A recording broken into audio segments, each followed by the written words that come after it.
Welcome to the latest edition of the Surround Sound podcast. I am R. Hunter Jr., the truth and not a rumor. So glad that you and yours could come and hang out with me and mine for just a few minutes of your week. We got a very special guest. We'll be bringing this gentleman on in just a moment. This dude is doing work when it comes to baseball, man. He is a winning pitcher. His record is 9-2, just knocked off University of North Carolina to forge his team one step closer in the College World Series. I'll bring him on. His name is Drew Beam. That's right, Murfreesboro's very own Mr. Drew Beam. Let's see if we can get him on in here. What's going on? What's going on, Drew? Not much. We're headed back to practice at the moment.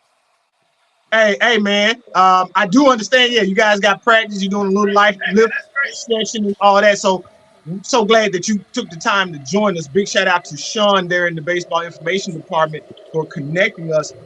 Just a few minutes of your time, and we'll get you on back on your way. Outstanding performance on Sunday versus North Carolina. You guys won 6-1. Big shout out to Gavaris. Tears as well from the mid-state Lewisburg, and of course you are from Murfreesboro. 5 innings pitched, 7 strikeouts, only 1 earned run. Dude, what are you seeing out there that's got you riding this 9-2 record here in the season? Yeah, we're really just trusting the game plan. Cal, my catcher's been calling the games for me here recently. It's been really good for us. But yeah, just whenever you get in the flow of things and things start working your way, your confidence is flowing, things seem to go in your direction. So, if you're out there with a lot of conviction, a lot of trust behind what you're going out there and doing, it's a lot easier for you. Excellent, man. Excellent. UT has turned into a baseball factory as of late. As of 2020, you guys lead the nation under Coach Vitello, lead the nation in Major League Baseball players being drafted. How has Coach Frank Anderson assisted you and helped you on the season? I mean, he's an encyclopedia of baseball knowledge, especially on the pitching side. I mean, he's coached big leaguers. He has a big league son. He's been around big leaguers his entire coaching career. So just kind of taking in the knowledge that he has for us and has given us over the years is kind of my biggest thing to get from him, honestly, is just listening to what he has to say, listening to stories and what players that he's had in the past, what they've done to get over certain aspects of the game and how they've improved in certain ways. It's really cool to be a part of and just see how much he allows us to learn on our own, how we grow in our own perspective ways. Everybody learns differently. Everyone grows differently in the game of baseball, but he allows us to do that on our own, and it's just special. It's a different kind of coaching than a lot of other coaches have, and it's just really cool to see and be a part of. It's awesome, man. Awesome. You guys seem to be very loose out there in Omaha these last 2 games. What music are we jamming in the clubhouse? It got us like. Uh-oh, you there? Yeah, we blipped out for a second. I said you guys are real loose there in Omaha. What music are we jamming in the clubhouse? We had some Glorilla, I think Sexy Red. Simo, what else we be listening to in the locker room? Yeah. Awesome. Yeah, Morgan Wallen, Glorilla, a little bit of everything, but we've been listening to Glorilla on the way out here recently. That's been a kind of a jam. Hey, big Glow, not the little one. Exactly. she'll definitely get you turned, man. Big shout out to Glorilla, Memphis, Tennessee, Yo Gotti, and all them with CMG, man. With that being said, what have we taken from last year in 2023 that has primed us for this year's Men's College World Series that's got us in an even better spot to do better this year? We've got a lot of players on this team who last year knew what it felt like to get here, but we had a taste of, losing here and how, I got my bag of food, but we got a taste of what it's like to get here, but we also got a taste of, what it's like, whenever you lose the first game, how it is whenever you got to go through that loser's bracket. So it's a hard thing to do, and it's a hard thing to fight out of. So really just came into it with a lot of experience and a lot of guys wanting and willing to do whatever it takes to get to on that winner's bracket side of things and take the easy route through things.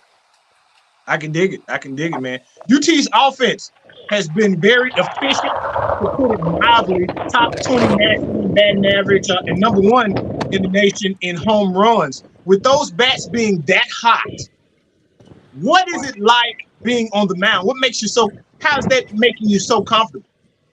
It's awesome because I know like guys like that are right here in front of me, Christian Moore and converse. They're going to go out there and they're going to help me out. And, if I give up a long ball myself like I did the other night, I know they're going to hit two to the one I gave up. So they're just going to have our backs through it and just keep us into ball games. It's a lot easier to pitch when you know you got guys that are going to go out there and put a lot of runs for you. Excellent. Yeah, Christian there missed the cycle. Tavares had a bum last game as well. We'll get you out of here on these last two things, one of which is a surprise. But when I heard this story, man, I just had to know just straight from you about it. Tell us why you wear a purple glove, man, when you pitch. Absolutely. I wear this spinal muscular atrophy, and I got a bird off for it right now. It's cure SMA, cure for cardiac bracelet, but it's spinal muscular atrophy. It's a muscular disorder, so she's been in a wheelchair pretty much her entire life. And so last year I had an opportunity to create a glove, and we were just making custom gloves in the clubhouse. And I was like, hey, why don't I do something special with it and have a reason behind the glove? And went with for us, and my coaches gave me the go-ahead for it. So that's what we went with. We had a little bit of technical difficulty there. You blipped out for a second. If you could just surmise that really, really quick, and we'll let you go ahead and get back to practice, man. What was that? That's all good. Yeah, she has spinal muscular atrophy, and so that's SMA for short. You're speaking about your sister, Carly? Yes, sir. And okay. So we had a chance to create a purple glove or a custom glove last year, and so I went with purple just so it's the color of the disorder, and it had a meaning behind it, and gave me a meaning while I'm out there on the mound.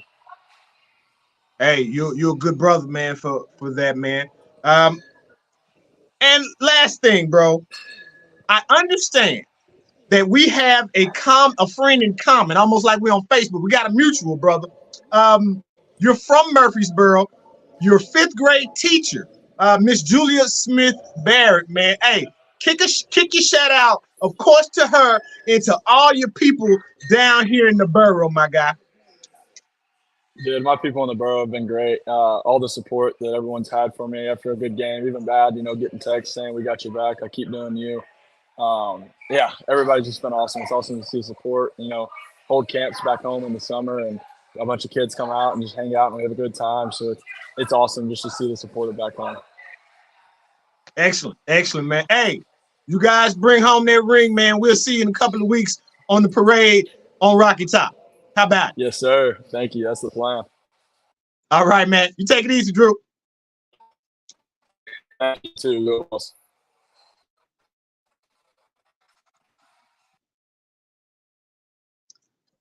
All right. Had a great time with Mr. Drew Beam, pitcher and winning pitcher of the Tennessee Volunteers. That guy is 9-2 on the season. Last time I checked, Florida State was leading North Carolina. And for our purposes here, and right now, UT will face the Noles, barring a comeback at 2 p.m. on Wednesday.